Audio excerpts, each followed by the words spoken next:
I heard Senator McCain said this morning, I guess he, had gotten this from watching the debate last night, or at least his staff had.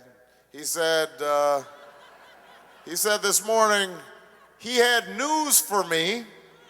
Al-Qaeda is in Iraq. All right, so this is I guess he had heard, remember Russert was asking us during the debate, hypothetically, if you started bringing people out and, the Iraqi government told you to just go ahead and leave, would you still potentially come, blah, blah. So this big hypothetical. And I said, well, I would always reserve the right to go in and strike against Al-Qaeda if they were in Iraq. So, this is how politics works. McCain thought that, he could make a clever point by saying, well, let me give you some news, Barack. Al-Qaeda is in Iraq. Like I wasn't reading the papers. Like I didn't know what was going on. I said, well, first of all, I do know that Al-Qaeda is in Iraq, and that's why I've said we should continue to strike Al-Qaeda targets.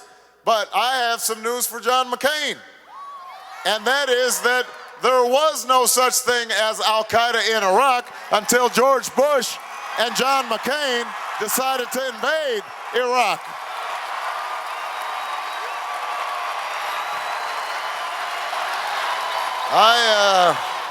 I've got some news for John McCain. He took us into a war along with George Bush that should have never been authorized and should have never been waged. They took their eye off the people who were responsible for 9/11. That would be Al-Qaeda in Afghanistan, that is stronger now than at any time since 2001. I've been paying attention, John McCain. That's the news.